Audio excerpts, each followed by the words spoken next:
قدرمن لیدونکو سلامونه. د دې مهال مهمو خبرونو ته ښه راغلاست. د خبرونو سرټیټ. د امریکا کانګرس غړو سره د متحدې جبهې مشر لیدنه. امریکا د استازو جرګې وګړي د طالبانو مخالفو جبهو څخه د واشنګټن ملاتړ لازمي وباله. په هېواد کې د ښځو ناوړه وضعیت د بشري حقونو څار بنسټ وایي چې ناروې باید د منځني ختیځ او اوکراین په څېر له افغان میرمنو ملاتړ وکړي. پر رسنیو د طالبانو د محدودیتونو دوام. طالبانو په خوست کې تصویري رسنیو ته د غونډې پوښښ اجازه نه ده ورکړې. د بایدن څرګندونو ته د ایران غبرګون. عراقچي وایي چې هر هغه څوک چې پر ایران د اسرائیلو برید په اړه پوهیږي باید د تلفاتو ځواب ووایي. او شمالي کوریا وایي چې د پیونګیانګ په فضا کې د سویلي کوریا د بې پیلوټ الوتکو دوامداره ګزمې د جګړې اعلان په معنا ده. بشپړ خبرونه. د کانګرس غړی او د امریکا د استازو جرګې د منځني ختیځ، شمالي افریقا او مرکزي اسیا د فرعي کمیټې مشر جو ویلسون وایي چې د طالبانو له جبره د افغانستان د خلاصون او دغه هیواد د ترهګرو په پټنځای د نه بدلیدو لپاره د دغې ډلې له مخالفو جبهو څخه د واشنګټن ملاتړ لازمي دی. د امریکا استازو جرګې د جمعې ورځ په یو خپاره کړي بیان کې د افغانستان د متحدې جبهې له مشر سره د جو ویلسون د لیدنې خبر ورکړی دی. د بیان پر بنسټ په دې لیدنه کې د افغانستان د متحدې جبهې مشر سمیع سادات ویلسون ته په هېواد کې د ترهګرۍ د ورځ تر بلې زیاتېدو ګواښ خبرتیا ورکړې ده. په دې لیدنه کې د افغانستان د متحدې جبهې د سیاسي کمیسیون مشر عبدالقیوم رحیمي او د کولمبیا خونې رئیس او اجرایوي مدیر کار ډبلیو بلیکسټون او همداراز د امریکا پخواني پوځي افسر جیمز سمیت هم حضور لاره. د بیان پر بنسټ د دې لیدنې اصلي محور د امریکا په استازو جرګې د طالبانو په وړاندې د مخالفو جبهو د پیاوړتیا په موخه د یوې طرحې جوړول بلل شوي دي. ویلسون همداراز د طالبانو تر کنټرول لاندې افغانستان کې د بشري حقونو په ځانګړې توګه د ښځو حقونو وضعیت ناوړه ښودلی دی. دغه پاند روان وضعیت د منلو وړ نه دی او د نړیوالې ټولنې سملاسي پاملرنې ته اړتیا لري. څه موده مخکې د افغانستان د مقاومت جبهې او پلاوي هم د امریکا د استازو جرګې له غړو سره لیدنې او خبرې اترې کړې وې. دا په داسې حال کې ده چې له دې مخکې د امریکا دولت ویلي و چې د طالبانو پر ضد له پوځي جبهو ملاتړ نه کوي. بشري حقونو د څار بنسټ وایي چې د ناروې دولت د بشري حقونو په مسایلو کې دوه ګونی چلند کوي. دغه بنسټ د جمعې ورځ یو خپاره کړي بیان کې ویلي نړیوال قانون باید د هغې ټولنې په پام کې نیولو پرته چې ښځې پکې ژوند کوي پلی شي. د بشري حقونو د څار بنسټ زیاته کړې چې د ناروې دولت باید د منځني ختیځ، اوکراین او نورو هیوادونو په څېر د طالبانو تر کنټرول لاندې د افغانستان په تړاو د نړیوالو قوانینو ملاتړ وکړي. د دغه بنسټ په باور کله چې د افغانستان هغه ځای چې ښځې پکې د طالبانو لخوا ځورونې او ربړونې سره مخ دي خبرې کیږي، ناروې ډېر محتاطانه دریځ غوره کوي. د بشري حقونو د څار بنسټ په وینا ناروې د افغانستان په تړاو د ځواب ویلو کلمې پر ځای ډیالوګ کاروي. یادونه ده چې ناروې د 2022 کال پر مهال طالبانو ته لومړی فرصت برابر کړی و چې دغه هیواد په پلازمینه اوسلو کې له اروپایي چارواکو سره وګوري. دا په داسې حال کې ده چې له دې مخکې هم د بشري حقونو نړیوالو بنسټونو او د ښځو د حقونو یو شمېر فعالانو له طالبانو سره د یو شمېر هیوادونو پر چلند نیوکې کړې وې.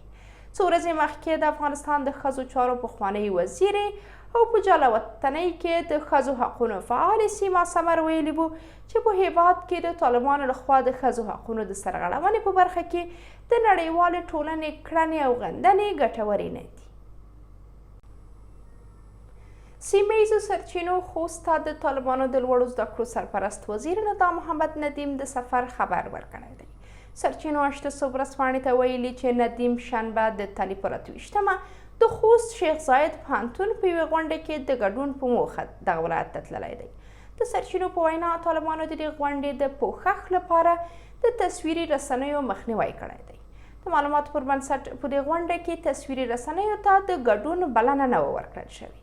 د سرچینو د معلوماتو له مخې طالبانو خبریالانو ته یوازې د دې غونډې د لیکلي راپور جوړونې اجازه ورکړې ده. په دې غونډه کې د تصویري رسنیو خبریالانو ته د نه پرېښودو لامل تر اوسه نه دی په ډاګه شوی. یادونه ده چې پر افغانستان د طالبانو بیا ځل واکمنېدو وروسته دغې ډلې پر خبریالانو او رسنیو شدید بندیزونه لګولي دي. تر دې مخکې د طالبانو د امر بالمعروف او نهي عن المنکر وزارت ویان ویلي وو چې دا ډله ګام په ګام پر خلکو خپل قوانین پلي کوي. څو ورځې مخکې د افغانستان خبریالانو مرکز خبر ورکړی و چې طالبانو په تخار کې د دغې ډلې تر کنټرول لاندې ملي ټلویزیون نشرات د ساد لرونکو عکسونو د خپرولو له کبله بند کړی و.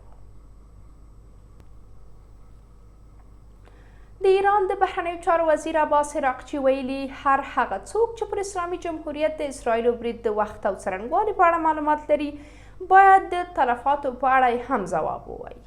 عراقچي دا څرګندونې د جمعې ورځ په یو پیغام کې کړي دي. نوموړي دا څرګندونې د امریکا ولسمشر جو بایډن د څرګندونو په غبرګون کې وکړې. له دې مخکې بایډن ادعا کړې وه چې هغه پر ایران د اسرائیلو د برید وخت او څرنګوالي په اړه پوهیږي. عراقچي زیاته کړې هغه کسان چې دا ډول تېروتنو ملاتړ کوي باید په منطقي توګه هر ډول احتمالي تلفاتو ځواب ووایي. د ایران د بهرنیو چارو وزیر له دې مخکې یادونه کړې وه چې د تهران په وړاندې د تل ابیب لخوا هر ډول اقدام به له جدي غبرګون سره مخ شي. د هغه په وینا تهران د هر ډول اقدام لپاره بشپړ چمتووالی لري. په همدې حال کې CNN ادعا کړې چې پر اسلامي جمهوریت د اسرائیلو غچ اخیستونکي بریدونه به د امریکا له ټاکنو مخکې وي. دغې رسنیو د خپلو سرچینو په حواله راپور ورکړی چې د اسرائیلو لومړي وزیر بنیامین نتنیاهو پر ایران د برید هدفونه مشخص کړي دي. د شمالي کوریا د دفاع وزارت وایي چې سویلي کوریا یوه بې پیلوټه الوتکه د پیونګیانګ په فضا کې لیدل شوې ده. دغه وزارت د شنبې ورځ په یو بیان کې لیکلي چې د شمالي کوریا په فضا کې د سیول د بې پیلوټه الوتکو ګزمې د جګړې اعلان په معنا ده. د KCNA خبري اژانس د راپور له مخې د شمالي کوریا چارواکو خبرداری ورکړی چې د سویل دا اقدام به د پیونګیانګ د غچ اخیستونکو بریدونو لامل شي. د شمالي کوریا د دفاع وزارت د معلوماتو پر بنسټ څو ورځې مخکې د سویلي کوریا د یوې بې پیلوټه الوتکې ټوټې په پیونګیانګ کې موندل شوې وې. د یادونې ده چې په تېرو څو ورځو کې له سویلي کوریا څخه شمالي کوریا ته د بې پیلوټه الوتکو د ننوتلو پر سر د دواړو هیوادونو ترمنځ ناندرۍ ډېرې شوې دي.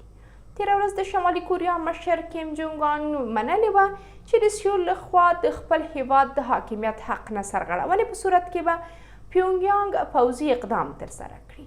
همداراز 2 ورځې مخکې پیونګیانګ د خپل اساسي قانون په اصلاح سره سویلي کوریا یو دښمن هیواد بللی و. 4 ورځې مخکې پیونګیانګ سیول تورن کړی و چې د بې پیلوټه الوتکو له لارې یې د شمالي کوریا په فضا کې د دغه هیواد پر ضد اعلامیې پاشلي دي او دا یې سیاسي او پوځي پارونکې کړنه بللې ده. د دې کړکېچونو له زیاتېدو وروسته نړیوالو رسنیو راپور ورکړی و چې د شمالي کوریا پوځ غواړي له سویلي کوریا سره نښلېدلي سړکونه او لارې ویجاړې کړي. قدرمنو لیدونکو دا و د دې مهال مهم خبرونه. تر بیا د خدای